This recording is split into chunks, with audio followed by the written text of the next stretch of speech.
Welcome back to this week's update of the Zero to Fuel Tycoon series. In the last episode we outlined the steps of the phase 1, which involved ice mining. But before we head into the graphs and I'll show you this week's progress, I just want to say that I'm a bit amazed. The first 3 videos already have 1,000 views and I got like 40 subscribers already, which is really cool to see that so many people are interested in this. It gives it's just really cool that people are into this. I'll do my best to make a good series out of this. But now let's head into the graphs, which is why you're here. So last week we ended here. We had done a lot of distribution missions and accumulated about 260 million net worth. I continued to do a few of these distribution missions, trying to get my standings up, trying to get the tax rates as low as I possibly could. But around this time, I also discovered that the air career missions would give a lot of free skill points, and I really wanted to get into the mining barges. I started doing a lot of the industry career missions as well as the distribution ones, and I got about, I think, 400,000 skill points. And this enabled me to quite quickly to finish my skill plan I had made for the mining barges. Once I had reached the mining barge, I started making preparations for phase 1. Part of this was to sort of realign the trading I was doing. I had been doing a lot of filaments, a lot of afterburners, smaller items that were higher quantity, 30-40% profit on each item maybe.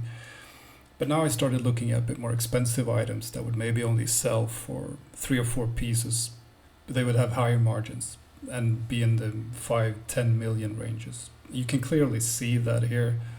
My sell orders just skyrockets in just one day.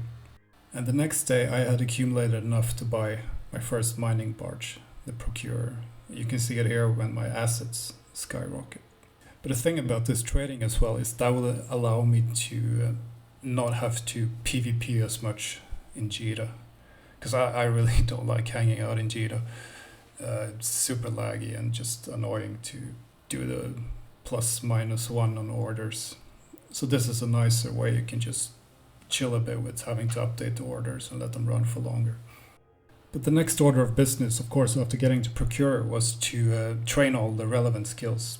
So I created an ice harvesting skill plan where as quickly as possible I just wanted to get into ice harvesting 5 so I could get the ice harvesters 2 and then also into the mining upgrades. I have snuck in the mining drones as well, so I have one of those flying around. The later parts of this skill tree will involve a lot of the reprocessing. So for now, I'll just be stockpiling ice and then eventually I'll do the reprocessing. This is the fit I'm currently running with the Procurer. As you can see, ice harvesters 2 are online, but not for the upgrades yet. But after I fitted out my Procurer, I decided to relocate. As I said, I don't like being around Jita, so I decided to head back home to Galenta Space, and I found an area called Umbria. It's the solar system quite close to Dodixie and the starting area, I think. And it has 3 ice belts around it.